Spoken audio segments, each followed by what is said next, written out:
Good morning, guys. How are you? This is Jermaine McCrimmon, and welcome to Humanity Unplugged podcast. I'm your host. We are here one more time, and again, thanking God for another day that He allows us to come by and stop by just for a little while to give you guys some information.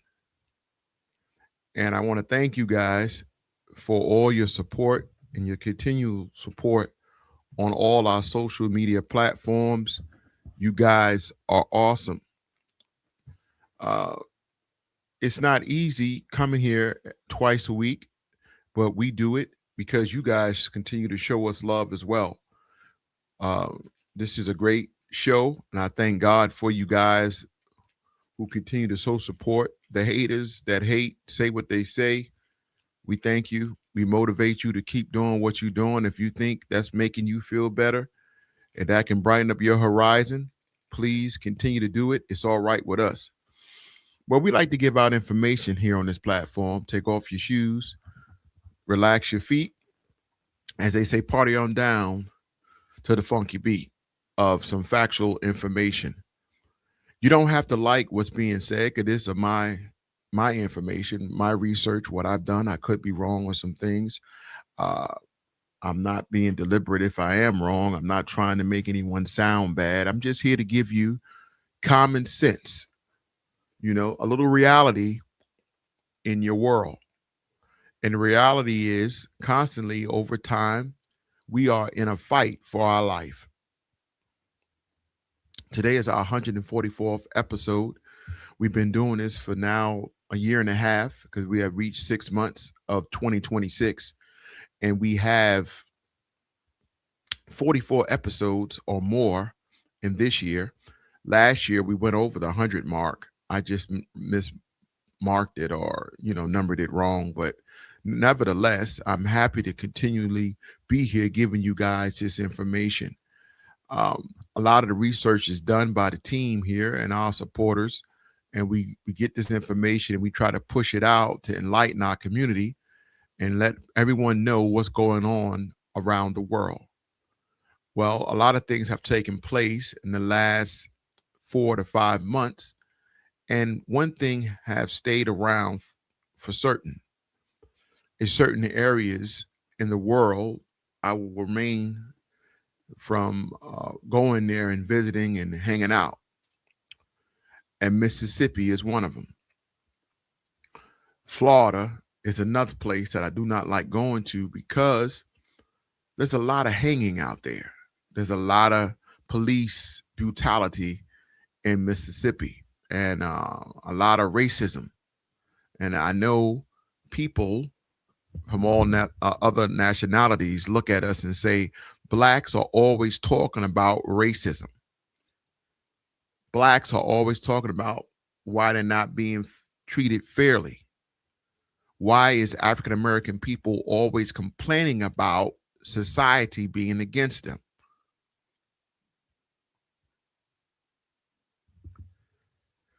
I feel there's no need to answer that question, because you see it blatantly in your everyday life. If you don't stand up for something, you will fall for anything. That's the saying. Constantly, we have had people get executed and murdered, whether young or old, and they are men or women or children of color. I don't know if y'all remember the red hoodie. hmm I don't know if y'all remember what happened out in Denver, Colorado, or I believe it was out in Minnesota. I'm sorry, Minnesota. It is always incidents happening Mississippi, Florida, Georgia, of racism and people being prejudiced or against people of color. Sometimes we hear retaliation, but majority of the time we are the victims. And no matter if you wake up every morning and close your eyes to the facts and what you see or what you might hear, it happens at a high clip. It is not being reported. Things happen. Oh, in France, we had three African-American females drowned in the water in, I believe, in London or France. I did a cover of that. Right here, Juneteenth, girl got hung by a tree in Florida, Orlando. Juneteenth just passed. Kid back in April shot up in South Carolina. I think it's Aiken, South Carolina. Black kid, 17 years old, ahead of his class, got shot, killed. White folks behind it, 4 of them, mother, father, two boys. They covered it up. Barely got any coverage of it. It happened back in April. 2 minutes worth of coverage. Kid executed for no reason. 17 years old, head of the class, no problems. A+ student, gone. Things like this constantly happen. And now what I'm about to bring y'all is what happened out in Mississippi. A lot of people can say that we are overthinking stuff and we are just reacting to things that happen in our community. No, we getting picked off one by one. That's really what's happening. Whether it's for body parts, organs, execution style of just trying to kill a race off, it is happening over and over and over. And no one's doing nothing about it. FBI, whoever it is, it's happening. So now we have a young child, a 1-year-old, happened in Mississippi 10 days ago or less. And cops get a call to go out to Walmart because of a shoplifting case of a woman allegedly stole Pampers.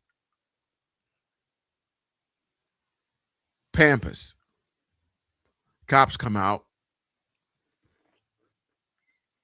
Allegedly, cops say the lady was driving toward them and using the vehicle as a weapon. So they fired shots into the car. They killed the 1-year-old child. Now, I would agree with you that this happened out in Minnesota, similar thing where everybody on TikTok, everybody on Facebook, everybody complained and said, Jermaine, you don't know what you're talking about. The car was going at the officer. He had every right to shoot the driver in the car when it happened out in Minnesota. And I got criticized for it. And people said a whole lot of jibber jabber out their mouth. I know you ain't heard that in years. Jibber jabber. I'm old school. Anyway, it was beautiful to see all the criticism and the people say what they say, because I don't care. I mean, you know, say what you want to say. You can call me anything other than a child of God, and I wouldn't care if you did. You know, whatever. But people were saying a lot of stuff, but the facts came out. And of course, put one more down for the home team. It was determined that the car was not going after the guy, and he shot her for no reason. It was a fact. It was proven. And again, I tell you this, I wasn't there in Minnesota, and I'm not here in Mississippi. But according to my research,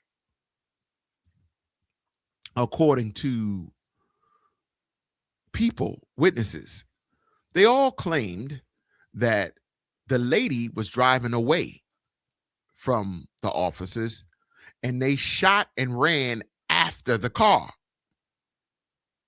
Now, if that happened, you know that's not policy or procedure. And that's what kills me with police officers and being a former police.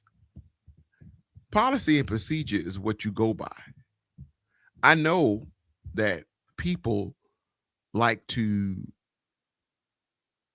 put their own spin on it. But there's a procedure and policy just about for everything. And as a citizen, you need to know your rights. That's your policy and your procedure, your rights. Citizens have rights. Police have rights. And they have to work under the structure of fast thinking, critical thinking, emergency response, and live action. And it's a split-second decision. You could take a life, you can save a life in a split second. And I applaud all police officers around the world who are doing an outstanding job, who are working nonstop to keep our community and our environment safe. It is not an easy job. Being a cop or becoming an officer is one of the most strenuous things you can put on your entire family. This is not a one-man job. This is a family job. When you decide to become an officer of the law, your family decides to become an officer of the law. Your children decides to become an officer of the law. They will continue to be scrutinized, looked at, and picked apart because of your life decisions that you take every day, 24 hours a day, 7 days a week. There's no real off button for officer. There's no really a way where you punch out and you cover your face to what you see. And that is the strenuous job of an officer. So I applaud all the cops that makes a difference in our communities and all the officers that stay late and all the ones that dedicate getting that child that was lost back home safely, because this is a job that's not cut for the faint. You got to be strong in this field of becoming an officer, and your jurisdiction and understanding your policy and procedure is your lifeline. Split the second decisions you make in crisis intervention is deadly in your everyday going back home. It is not easy to get back home safely. Most people that work in law enforcement have other addictions on the side. Some people may gamble, some may drink, some may smoke, some people are aggressive, some people got hypertension, some people are just mind messed up afterwards because it takes a toll on their entire life. And if they have families involved, most marriages don't last because you're constantly under stress. And I want to commend those who stay married, who stay in the game through all the ups and downs. I applaud you because that is not an easy decision. You are supporting someone's dream by being in that dream with them. And it might have nightmares. It might have times where it's not sunny being a cop, but that's the decision you make and wanting to give back to your community and be a light in your environment. So these Mississippi police arrive at Walmart and they see this woman in the car.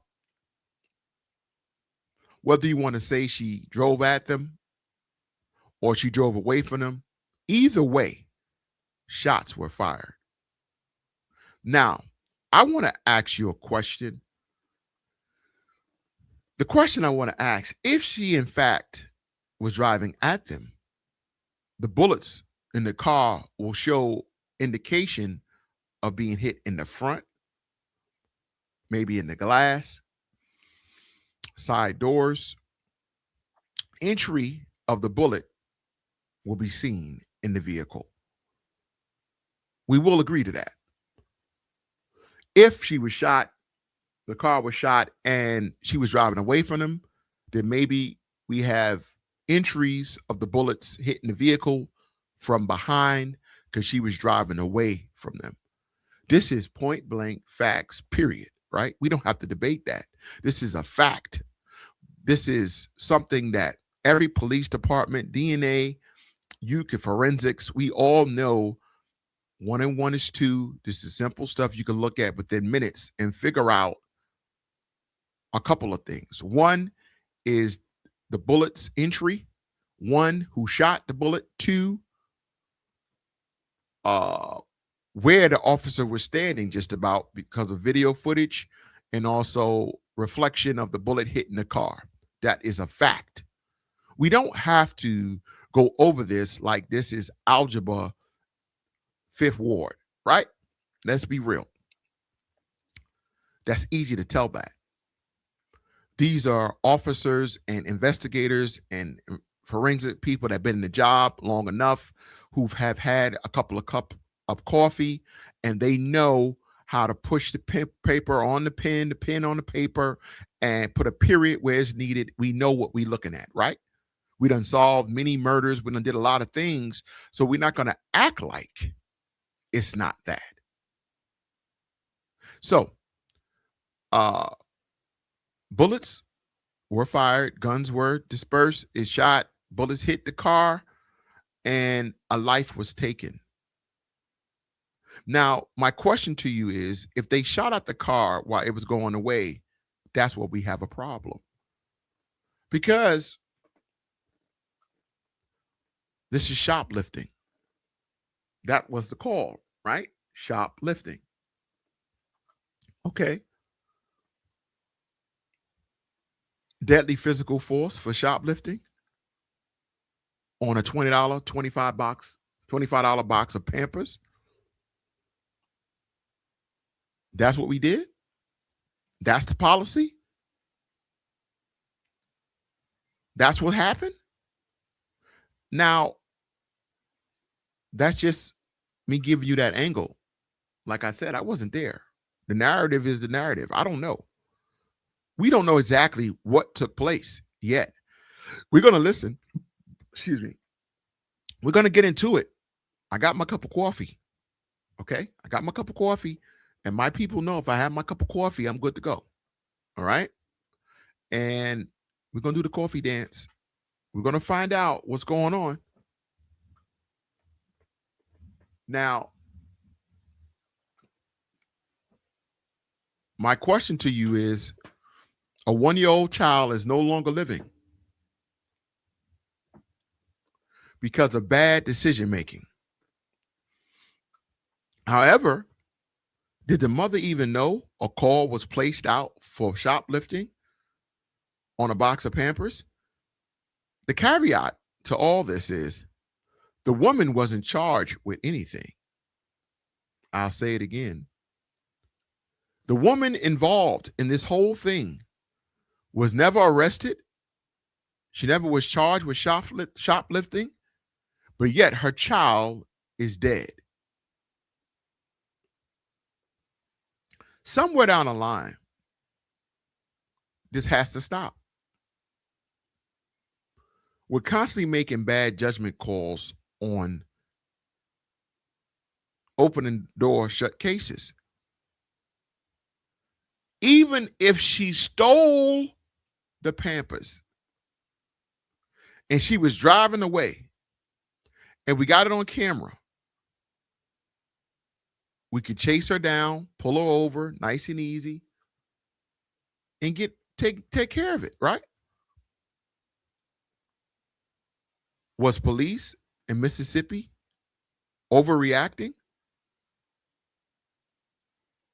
I don't know. Let's listen up to what they got. Let's see what we can pick apart. And let's see what we got, right? Here we go. In Mississippi after police opened fire on a moving vehicle and shot and killed a 1-year-old boy last Sunday. Furthering the outrage, this stemmed from an alleged shoplifting case at a Walmart.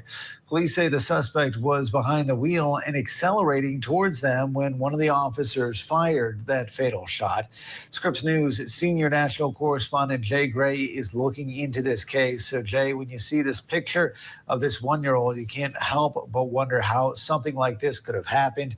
Understand the family is calling for an independent autopsy. Can you tell us why?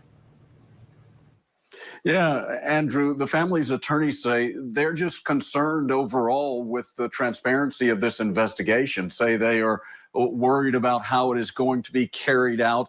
And they also are saying that the mother of the young boy, she's disputing a police account of how he was killed.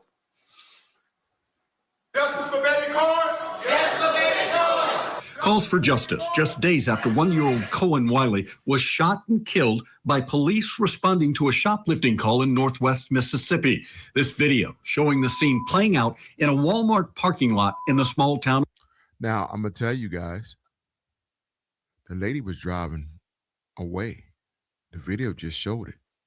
Now, that was her car. The car was going away from everybody. Of Senatobia. Police were running toward over a box car. of diapers. I'm just saying. And a family now has to bury their baby. You cannot put those two things next to each other and call it reasonable policing. An officer firing shots into a car he alleges was accelerating toward him, something Cohen's mother, a passenger in the vehicle, denies. Vellesiya Wiley also says she held Cohen up so officers would know there was a baby in the car just before the shots were fired. I watched my baby take his... Now, before she talks, I'm going to tell y'all something. I'm not blaming the mother. I'm not blaming police. But it does appear like they came over to the car. And when they went over to the car, she pulled out and started going. Now, if she did that, because the door swung open, if she did that and the cops were there, she's just as fault as they are. Because if you know you ain't steal nothing, and you know you have a child there, 1-year-old, where you going? Let them search you and do whatever they need to do, because you know you got a receipt for your Pampers and we can go about our business. It's that simple. I don't know, guys. Look a little fishy. First breath, and I watched my baby take his last breath. The officer Now, the mother looked like she no more than 17, 18. who fired the shots has been placed on administrative leave. The Mississippi Bureau of Investigation promising transparency as they gather evidence, including security and police body cam video of the incident. The MBI promising to release that video, but only after the investigation is complete. We don't have to wait 6 to 9 months. They can release the body cam footage of the officers. The officers have body cams on. Yeah. We know if their lives were in danger because we can tell from the body cam footage. Attorneys for Wiley's family have requested an independent autopsy. There will be a public funeral for Cohen, which could come as early as the weekend. Now, a couple of other quick points in this case. The driver of the car was critically injured during that shooting. Her injuries, though, not considered life-threatening. Also, Cohen's mother has not been accused or charged with shoplifting following the incident. So, Well, you think you kill her boy, you're going to arrest her too for shoplifting? So, you know, that crosses out anything. But if she wasn't shoplifting, if the Pampers have a receipt, then we have another story. a lot to sort out here, obviously, Andrew. And Jay, this is a small town, and it is one that is familiar with tension between the community and police. What more can you tell us about that? Yeah, community advocates telling us that the death of Cohen is really a, quote, breaking point after multiple incidents in the city across the span of the last several years, including an officer threatening a black woman with a taser, then pulling her from her car to the ground after a confrontation over a handicapped parking spot. And that happened, Andrew, in the same Walmart parking lot where this shooting occurred. Wow. Senior national correspondent Jay Gray. Jay, thank you for you. So as you see, that Walmart is hot.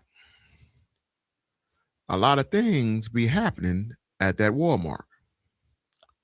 Well, I have another little piece for you to listen to so you can see after a little bit of investigation, what's going on. Listen up. This is one of the officials, Wiley. I'm Commissioner Sean Tyndall with the Sean Mississippi Tyndall. Department of Public Safety. The Mississippi Department of Public Safety oversees 11 different divisions, including the Mississippi Bureau of Investigations. In 2022, legislation was passed that required the Mississippi Bureau of Investigation to investigate all officer-involved shootings in the state of Mississippi. As part of that legislation, once that investigation is complete, our files are turned over to the Mississippi Attorney General's office, and they will review and make a determination as to whether or not to present that case to a grand jury and whether or not that trial against any officers would proceed after that point. This was done to bring independence to the process, one where the public could trust the process knowing that it was independent from local agencies. Mississippi Bureau of Investigation policy now dictates that once that investigation is complete, our entire file, as well as any evidence collected, body cam footage, dash cam footage, surveillance footage, will also be available to the public as part of a public records request. The purpose for that is because we believe that transparency creates accountability, and with accountability, we're able to maintain the public trust. Those policies and procedures will be followed in this case as well. I told y'all, policy Make and no procedures. mistake, this is a very tragic situation. I want the public to be assured that the Mississippi Bureau of Investigation will conduct its independent investigation. We have 5 agents working on this case, 5 gathering agents statements, working on this case. gathering evidence, and working diligently to prepare a file to present to the AG's office. I would ask that the public maintain patience as much as possible. And I know this is a very frustrating time, but maintain patience as this process is done. And keep in mind that it's important for us to be able to interview witnesses without threat of intimidation. And one of the things that we don't want to have is witnesses that are afraid to come forward out of intimidation. So it's important that we keep civility during this process so that we can get to the bottom of it and we can analyze all the evidence and then ultimately make it available to you all. And again, I understand your frustration. Unfortunately, these incidences have occurred all over the state of Mississippi. And over the last several years, NBI has done numerous investigations. And in all those cases, the ultimate findings were made available to the public. And so I want you to be assured that it will be a thorough investigation and it will be one where transparency is there. So you see, he said it's happening all over Mississippi. So this is a problem because it's happening all over Mississippi. This is nothing that's just popped up yesterday. Mississippi is known for taking out people with a dark skin shade.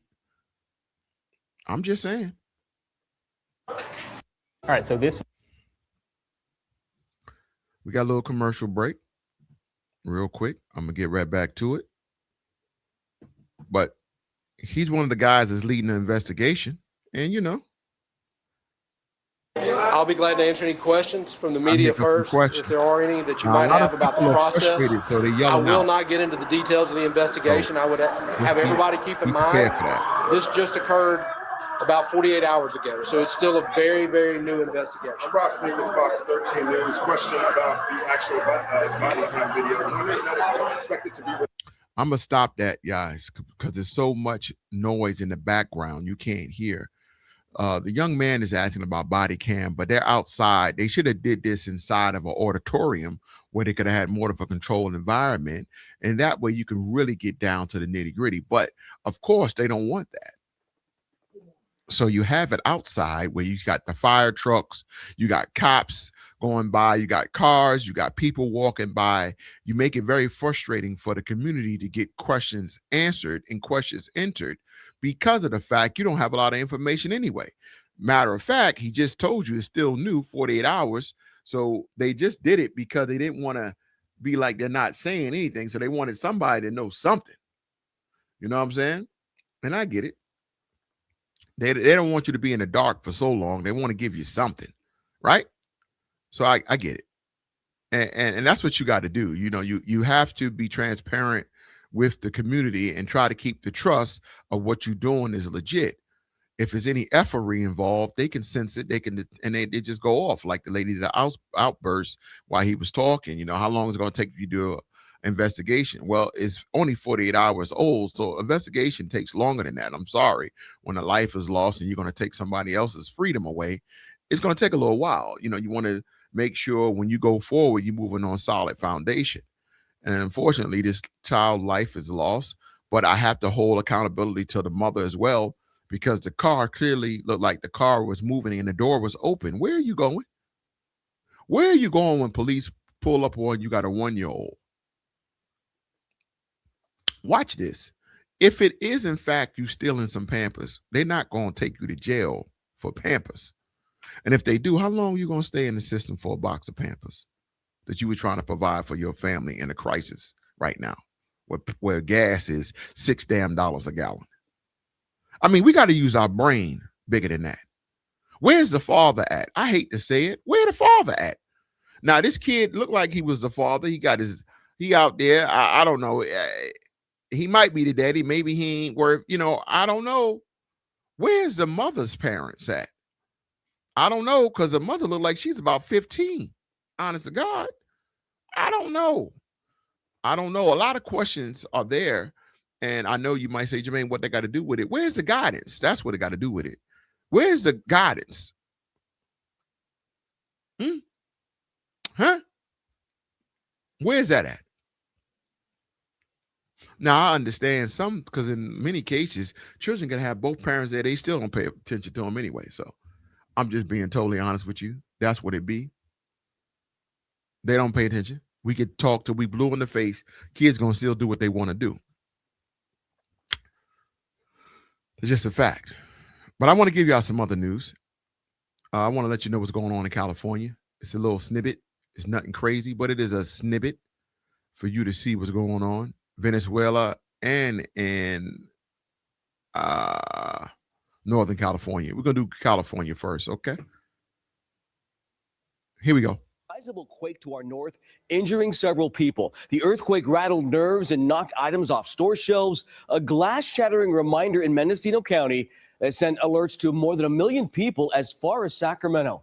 Let's walk over to Madison Keevy joining me now with a look ahead at the cleanup efforts. There's lots to clean up and the potential aftershock impacts. Yeah, Tony, I mean, you said it. There were reports of injuries, but no major damage. The quake knocked out power to thousands for most of today. And now, as the lights come back on, one of the most asked questions we've heard is more shaking still to come. From homes to grocery stores, a 5.6 magnitude earthquake rocked Mendocino County Wednesday morning, sending products flying off shelves, cutting power to thousands, and leaving residents shaken. I've been here for 22 years. It's just never seen something like that before. Shake map data shows what it felt like across the region, anywhere from a 3.5 to a 2.0 in parts of Sacramento County. And scientists fear something larger may be looming. A new study finds the San Andreas and San Jacinto faults in Southern California have reached their highest stress levels in 1,000 years, raising concerns about the possibility of a large earthquake hitting the state. The USGS models forecast that in the next 30 years, there's about a 20% chance of a damaging earthquake on those faults. It was only a 5.6. There's no freaking way. It was way bigger. In Northern California, the ground may not be done moving. Richard Allen, director of the Berkeley Seismology Lab, says aftershocks are expected in the days ahead. And the question then is simply how large those aftershocks will be. As I was saying, we might expect typically to have 1 magnitude 4.5 type of aftershock. We haven't had that yet, so it's quite possible we would have that in the coming days, and that would be normal. And while the chances are small, scientists can't rule out a larger earthquake following. That's why experts say now is the time to review an emergency plan. We all know we live in earthquake country. We all know that we need to have a plan. We need to have a kit. This is a great time to check on that kit. Make sure you have that kit ready to go. For now, crews continue cleanup efforts as residents keep a close eye on what comes next.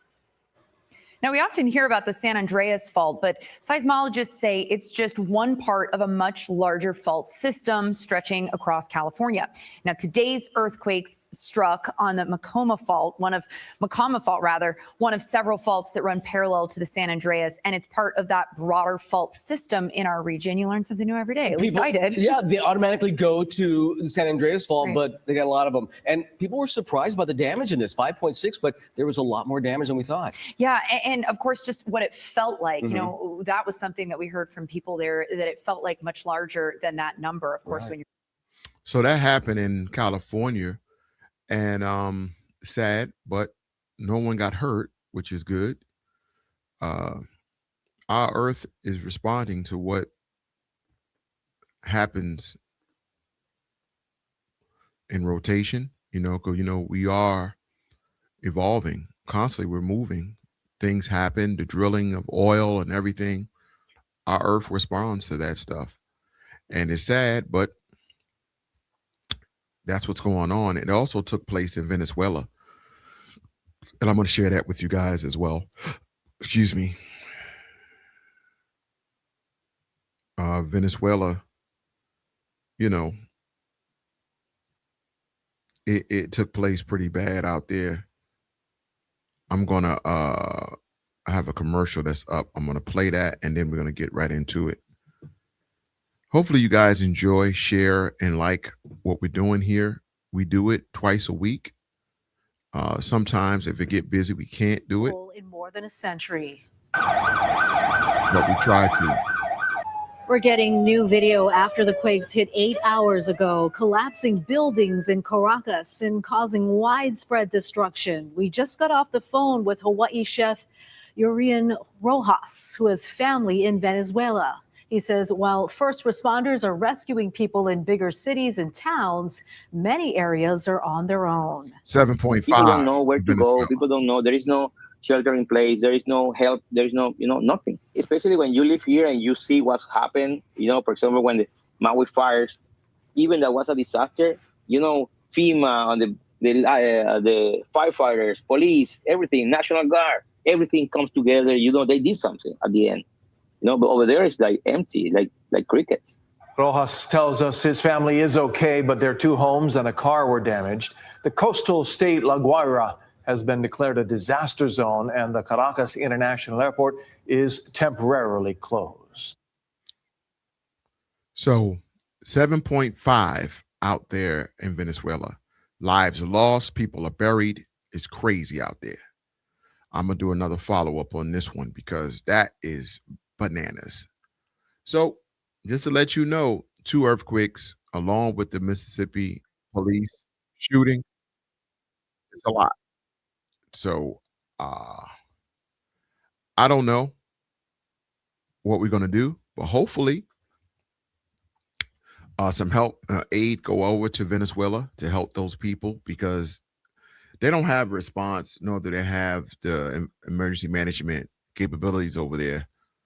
And people are buried alive and they need to be rescued, and aid need to be sent over there as well.